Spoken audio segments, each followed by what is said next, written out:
Buenas noches, bienvenidos a Economía Viva, el programa económico y empresarial de 7TV Andalucía. Ya saben que durante todo el mes solemos hacer entrevistas a empresarios, directivos, personas significadas del mundo económico empresarial andaluz, hasta que a final de mes hacemos nuestras tertulias de actualidad o de cualquier otro tema. Estamos esta noche con dos profesores de la Facultad de Económicas de la Universidad de Sevilla que voy a pasar a presentarles inmediatamente. Son, por un lado, Juan Torres en el extremo de la mesa y Diego Barbadilla en el centro. Juan, Diego, buenas noches. Muy buenas noches. Un placer teneros en el programa. Igualmente. Y se preguntarán por qué estamos hoy acompañados de estos profesores. Ellos son impulsores de una iniciativa novedosa en Andalucía, diría que en España, ellos nos lo van a contar ahora, que ha nacido en la Universidad de Sevilla. Y por eso hoy hemos decidido que en lugar de invitar a algún empresario o algún directivo de peso, creo que estos expertos nos van a aportar una visión sobre algunas otras cuestiones también de actualidad. Juan, Diego, en definitiva se trata de que habéis puesto en marcha o vais a poner en marcha en el corto o medio plazo un observatorio sobre las crisis económicas desde vuestra posición en la Facultad de Económicas de la Universidad de Sevilla. Yo os quería preguntar, para que también nuestros espectadores y yo mismo lo pueda comprender bien, ¿qué es esta iniciativa y por qué la habéis puesto en marcha? Pues esta iniciativa consiste en utilizar el conocimiento que creamos en la universidad, asociándolo con el conocimiento que analistas económicos y financieros hacen fuera de la universidad, ponerlo en común bajo la forma de empresa, es decir, vamos a crear una empresa que se llama empresa basada en el conocimiento. Es un tipo de empresa que la ley de la ciencia contempla, que nace de la universidad, con el fin de proporcionar a la sociedad, empresas, inversores, ahorradores, consumidores, instituciones, un producto que es información de cómo está la realidad económica, la realidad de los mercados, la realidad de las empresas, la realidad financiera, y hacer que ese producto, que tiene que ser un producto rentable, porque vamos a hacer una empresa, sea un producto que satisfaga una necesidad hoy día tan importante como es la de estar informado sobre lo que está pasando y, en la medida de lo posible, pues poner sobre la mesa tendencias que adviertan de lo que puede ser que ocurra, ¿no? De una manera muy clara, de una manera fácil de entender, asequible y comprometida, en el sentido de que quienes hacemos eso pues somos investigadores dentro y fuera de la universidad, independientes, sin ningún tipo de vinculación intelectual, sino simplemente pues comprometidos con el análisis más riguroso posible de la realidad. ¿Y por qué ahora? Digamos, ¿qué es lo que os ha animado, lanzado, hecho que toméis esta decisión?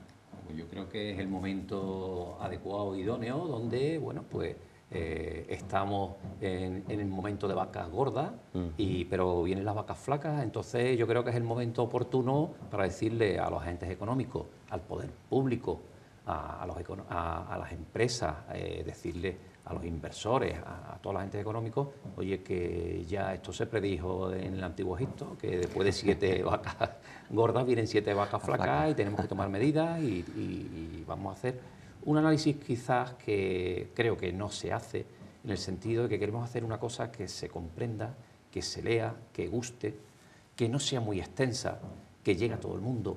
O sea, que vais a hacer un esfuerzo de síntesis y de divulgación, entiendo, efectivamente, ¿no? muy social, pero también técnica, y sobre todo vamos a comprometer nuestro prestigio en estos temas. O sea, que vamos a aportar recomendaciones, y al poder político le vamos a decir, oye, entendemos esto, a los empresarios le vamos a decir, creemos que debes empezar haciendo unos test de estrés, etcétera. Este es nuestro objetivo, nuestra misión. Alguno que nos vea, algún espectador, podrá pensar, bueno, y entonces estos señores saben o pueden saber cuáles son los síntomas, ¿no?, que indican que una crisis se avecina. No sé si lo digo de una manera muy popular, pero para que se entienda. Eso es un poco vuestra labor, identificar síntomas de que algo puede ocurrir o algo puede cambiar para peor, por decir así. Bueno, hoy día tenemos instrumentos de conocimiento que permiten conocer muy bien qué ha ido pasando durante muchos años cuando se han dado determinadas condiciones.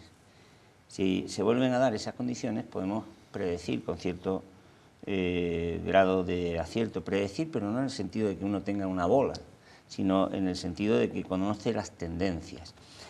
¿Qué ocurre?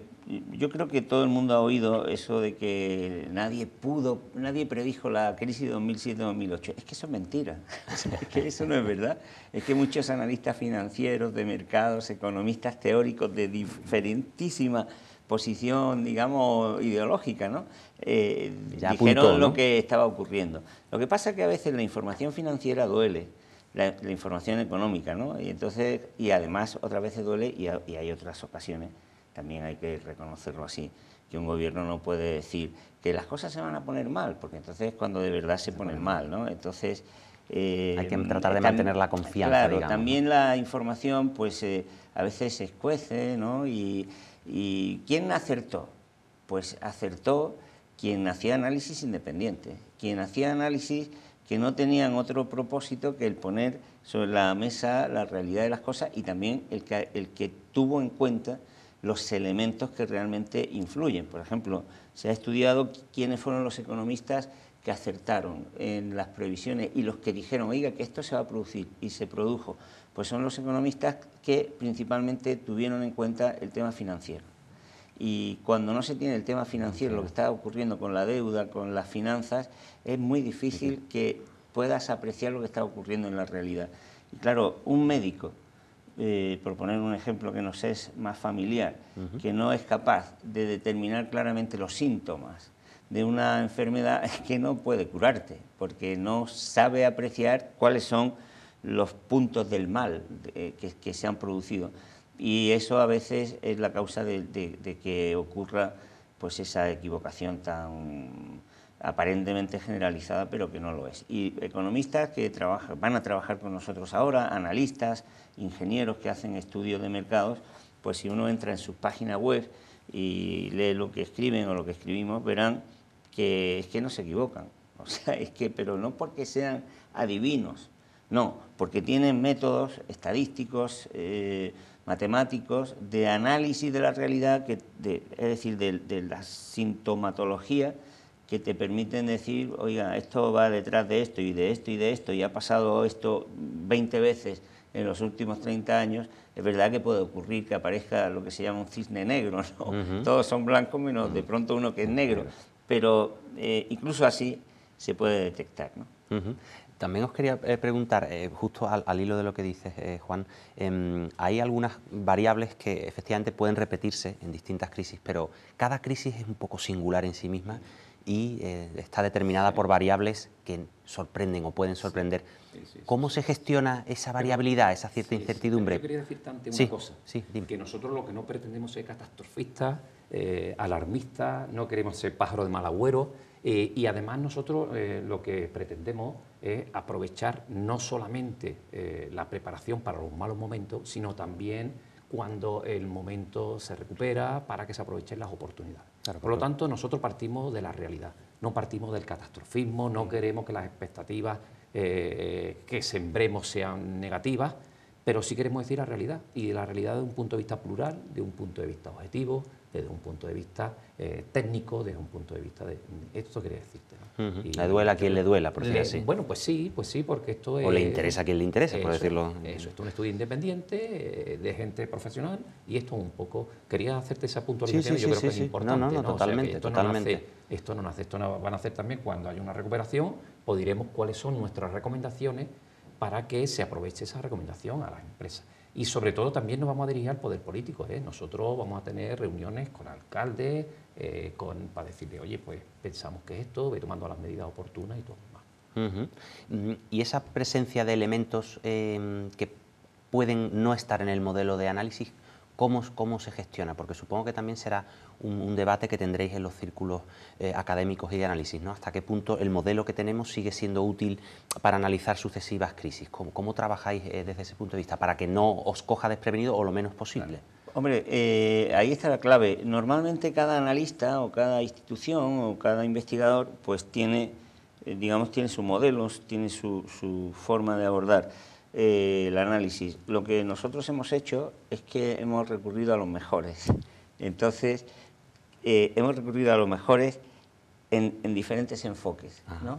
Y entonces lo que vamos a hacer desde la universidad es integrar esos diferentes enfoques, combinarlos para producir un análisis que no es la suma de esos enfoques, sino que es en realidad el resultado de integrar.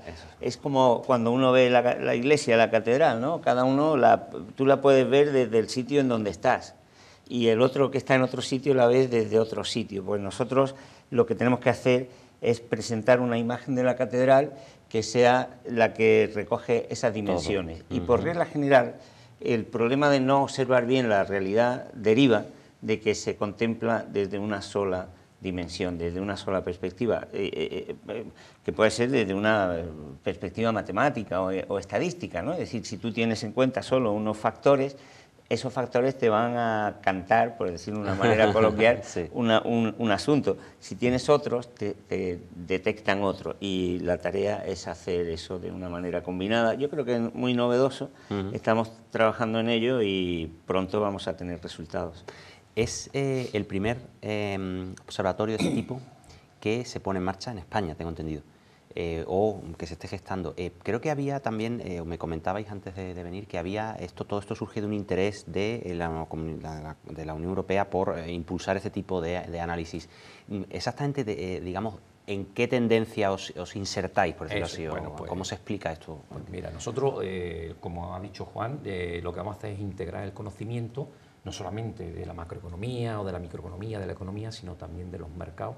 Y además pretendemos, como bien decimos en las reuniones que tenemos, mirar en el coche para adelante, no mirar el espejo retrovisor. Si miramos siempre el espejo retrovisor, al final te encuentras el obstáculo y te choca. Entonces, ¿qué hemos hecho? Bueno, pues lo que hemos hecho ha sido organizarnos en dos áreas, una área de economía y un área de finanzas o de mercado financiero.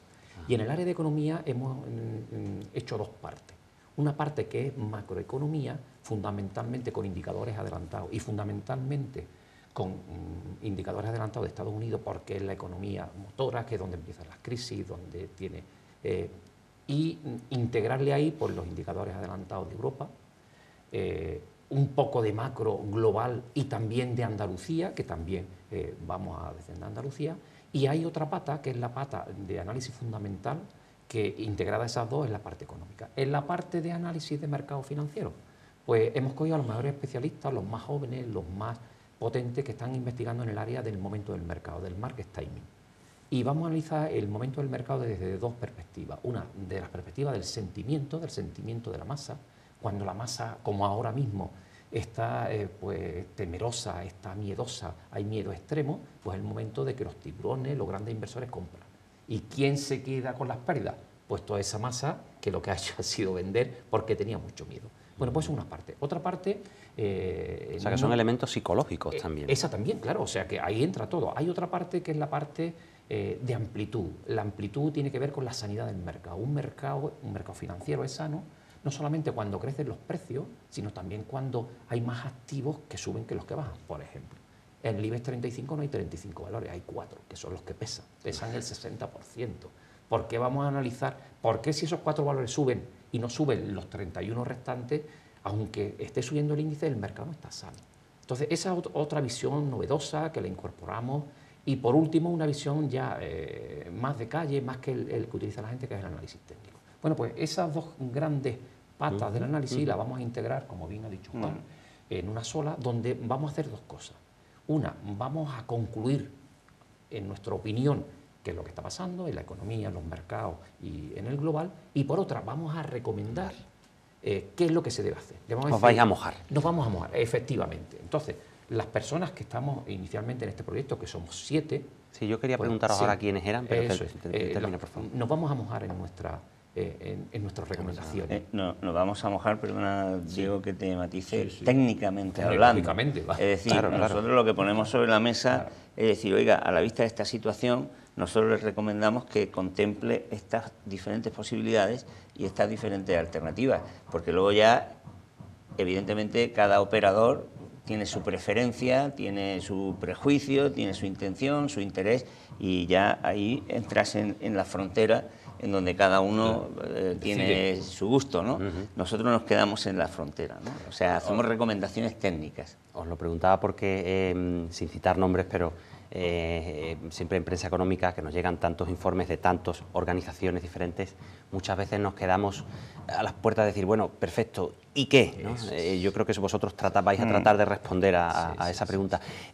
¿Quiénes son esas otras, entonces, 5 personas de las que habéis hablado que son tan capacitadas intelectualmente? ¿Quiénes son? Para que Pues también completemos el mapa. Del área de la docencia, aparte de Juan, que es catedrático de Economía, prestigio universal, diría yo. Sí, incluso mucho más. Pues yo vengo del mundo de la banca, del mundo de la finanza, donde trabajo en un grupo muy importante de este país durante muchos años. La universidad ha sido mi vocación segunda. Aparte de nosotros dos, pues tenemos otra persona que es catedrático de mercado financiero en la Universidad de Huelva, por lo tanto aglutinamos Huelva y Sevilla de momento, que se llama Juan José García Machado, también con prestigio internacional, muy reconocido. Y esto formamos la parte docente, la parte del conocimiento de la universidad. Y después tenemos 4 analistas, 4 profesionales, uno de Sevilla, que se llama José Luis García López, que trabaja muy bien el tema del sentimiento, aparte de otros muchos temas, con una empresa en Sevilla que yo creo que es de las punteras, muchos seguidores, se llama En Bolsa, y con muchos seguidores, y ya te digo que trabaja muy bien el tema de... Después hay otra persona que es ingeniero, que se llama Javier Alfayate, Javier Alfayate, que también tiene mucho prestigio en España, introdujo en España todas las técnicas de Stan West en Estados Unidos cuando no había nada. Son chicos jóvenes de 34 años, los mayores somos Juan y yo, bueno, yo más que Juan, pero... Que seguimos siendo jóvenes. Seguimos siendo jóvenes, aquí somos todos. Por lo menos intelectualmente. No hay duda de eso. Sí. Y Javier también tiene libros escritos, los tenemos en la facultad como modelo y como guía, y muchos seguidores, y trabaja muy bien el tema de la amplitud del mercado. Después hemos encontrado una persona joven también que nos ha causado una gran sensación, ¿no, Juan? Que se llama Alejandro Coll, tiene una página web que se llama Bolsa con Cabeza, muy recomendable, que con indicadores anticipados, que va a hacer toda la parte de indicadores USA y después el último que hemos incorporado al equipo, no porque sea el último, sino porque no ha podido venir, está en Londres con mucho trabajo, se llama Hugo Ferrer, que es una persona, son gestores de fondos, tienen sus páginas web. Hugo tiene una página que se llama investia.com, una página con muchos seguidores también. Todo desde el punto de vista del medio y largo plazo. Los informes van a salir mensuales, los informes que vamos a hacer son mensuales, pero con una visión también no del cortoplacismo, sino también del medio plazo, porque es donde hay que tomar la decisión. Y al final te diremos pues una serie de conclusiones que en las jornadas que hemos hecho para este tema, que ahora te contaremos las jornadas, pues para que la gente sepa de qué va esto. Claro. ¿Hay ejemplos de otros observatorios o organizaciones, digamos, que os hayan inspirado o que os sirvan de referente de alguna manera, o es algo muy, muy diferente lo que vais a hacer? Como tú sabes muchísimo mejor que nosotros, en el mundo, incluso en España, hay multitud de centros, de grupos, de investigadores individuales que proporcionan informes de todo tipo. Yo me atrevería a decir que la inmensa mayoría es un tipo de informe vinculado a, legítimamente, pero claro, al estar vinculado a una entidad financiera, una empresa, un gobierno, un grupo corporativo, a un sindicato, a quien sea, pues obviamente hay un sesgo. No pongo en duda la honestidad de nadie, pero obviamente nadie tira piedras sobre su propio tejado, ¿no? Entonces eso hay una gran parte. Después hay una cantidad importante de organismos que proporcionan información primaria muy buena. En Estados Unidos, por ejemplo, en Europa, también en España, aunque desgraciadamente en España tenemos un problema que ya casi aprovecharía para decir que a ver si en algún día, en algún año, nos pusiéramos de acuerdo para que la estadística sea una cuestión de Estado. No puede ser que un gobierno llegue y cambie la estadística. Ahora diga, pues esta estadística la dejo de hacer, ahora aquella la hago y rompe la secuencia. Eso ha pasado con 3 o 4 fuentes estadísticas de primer orden en España, desgraciadamente. Entonces, en segundo lugar, hay organismos que te dan la fuente primaria y luego pues hay también algunas personas que proporcionan información más independiente. Yo creo que la novedad que puede tener nuestra aportación, que es modesta, pero yo creo que puede ser innovadora, es primero que es muy independiente, en el sentido que he dicho antes, ¿no? Porque somos 7 personas, cada una de su padre y de su madre, y que nos une un deseo de poner en la mesa la realidad sin ningún prejuicio. Y luego, en segundo lugar, que combinamos, como he dicho antes, puntos de vista muy diferentes, ¿no? Yo creo, a mí me cuesta trabajo ahora recordar o poner en la mesa un tipo de informe que contemple la componente, digamos, macroeconómica convencional y el análisis puntual de los mercados, de la gestión de cartera, ¿no? Entonces, esa integración de muchos puntos de vista, claro, tan diferentes, ¿no? Sí, que tienen poco que ver, porque claro, la macroeconomía pues está hablándote de fenómenos globales y el gestor de cartera está pendiente con ellos y le está diciendo, oye, ¿cómo ha cerrado? Del minuto anterior, ¿no? Absolutamente. Y entonces, claro, poner eso en combinación creo que es la manera, creemos, de, como decía Diego muy acertadamente, ¿no? Porque cuando tú sigues, la gente te dice, información de hoy, el PIB del último trimestre ha subido y tal, las ventas han subido, están mirando el retrovisor, porque eso fue lo que pasó el trimestre pasado, ¿no? Entonces, claro. Nosotros vamos a poner la vista delante. ¿Cómo? Siendo mucho más puntual, ¿no? Mirando el reloj de una manera más constante. No es fácil, pero bueno, ese es el reto y yo creo que lo vamos a hacer bien. Lo iremos viendo. Como el tiempo pasa rápido, y no nos queda demasiado, seguro que pienso que los espectadores que nos vean dirán, bueno, y entonces nosotros ¿cómo estamos, no? Estamos en Andalucía y yo lo que os quería preguntar, un poco para que pudiéramos finalizar la entrevista, es, llevamos 5 años creciendo en Andalucía, en España. Muchos dicen que, ojo, que la próxima, digamos, el próximo bache llegará en algún momento. Ojalá no sea tan intenso como el de final de la primera década de siglo, pero ¿qué veis? ¿Qué apreciáis? ¿En qué situación estamos? Porque por eso he empezado preguntando eso. Son 5 años de crecimiento, no sé cuántos más quedan, pero ¿hacia dónde nos dirigimos? Yo te voy a decir, bueno, después Juan que te conteste a esa pregunta tuya en concreto, pero yo te quería decir, te puntualizar una cosilla, y es que el producto que vamos a sacar es un producto muy socializable, va a ser un producto muy barato. Nuestra empresa, vamos a ver, es una empresa, esto es un proyecto empresarial. Y hay que pagarle nosotros nos paga la universidad y nos paga, bueno, pues... pero queremos sacar un producto que sea muy barato, que llegue a la gente... accesible para todo el mundo. Y además hacerlo en paquetes. O sea, que no queremos un informe de una consultora extraordinaria de eso. Antes de darle que Juan te diga el tema de Andalucía, que yo te voy a poner un poco en contexto cuáles son las conclusiones que globalmente. Mira, nosotros cuando hemos hecho una jornada el martes en Huelva y el miércoles en la Universidad de Sevilla. Sí, no, te pedía un poquito de brevedad. Pues las conclusiones que hemos sacado. Primero, que en la economía global hay una desaceleración que ha comenzado y que ya es evidente, y que ya hay indicadores que nos están diciendo que las curvas están cambiando la pendiente, y que además Europa va por delante de Estados Unidos en esa desaceleración, y que ahí tiene un peso muy importante la disminución de la liquidez que afecta a los mercados. Por lo tanto, primer mensaje. Segundo mensaje, los mercados financieros están en su última fase, creemos que están en el techo. Después del techo, lógicamente, pues viene una fase 4 con una fase de desaceleración. Estamos recomendando a los inversores que sus carteras no vayan mucho más allá de 18 meses. El que tenga una cartera con un horizonte de 5 años, que la baje. Y hay que vigilar varias cosas importantes. Y todo el mundo está avisando de la curva de tipo. La curva de tipo de interés en Estados Unidos pues está tomando una pendiente negativa. No una pendiente negativa, está descendiendo la pendiente y eso es malo para la economía. Y después, a corto plazo, la gente nos pregunta, nosotros no somos cortoplacistas, pero mira, a corto plazo los mercados funcionan con impulsos y correcciones. Ahora mismo tenemos una corrección que va a terminar. ¿Es el momento de engancharse a la bolsa? Pues cuando baje un poco más, porque los tiburones están pendientes que bajen un poco más, sí, para 2 meses, porque después va a seguir bajando. Y esto es un ciclo. Y Juan, tú ibas a decir algo de Andalucía, algo que nos ha preguntado Carlos, ¿no? Sí, por favor. Andalucía está en un momento de cambio, que es el momento que yo creo que todas las encuestas señalaban que la mayoría de la población deseaba. Hay que ser conscientes de que Andalucía tiene problemas estructurales muy importantes.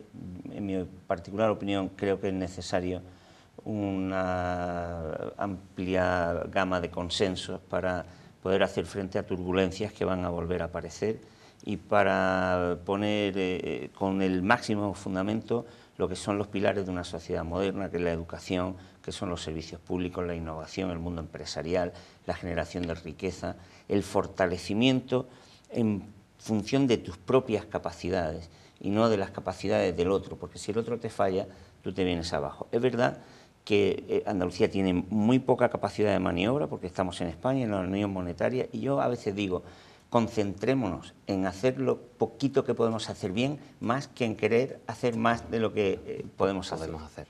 Pues como estamos prácticamente fuera de tiempo, lo que me queda es agradeceros de verdad que hayáis estado aquí con nosotros, Juan Torres, Diego Barbadilla, profesores de la Universidad de Sevilla, de la Facultad de Economía. Espero que no sea la última vez que nos acompañéis, espero que cuando pongáis en marcha el observatorio los primeros informes, me comprometo, y además creo que será muy interesante que vengamos aquí a debatirlos y que podamos ver en la práctica vuestro trabajo, así que nos emplazamos para dentro de unos meses, si os parece, y muchas gracias, muy buenas noches por estar con nosotros. Gracias. A todos ustedes no me queda más que recordarles que este programa, Economía Viva, recibe el respaldo de Unicaja Banco, es el primer Banco de Andalucía, entidad financiera cotizada, y este respaldo pues nos permite, o eso intentamos cada noche, ofrecerles una programación de mejor calidad. Poco más, les esperamos dentro de una semana de nuevo aquí en Economía Viva, el programa económico y empresarial de 7TV Andalucía. Muy buenas noches.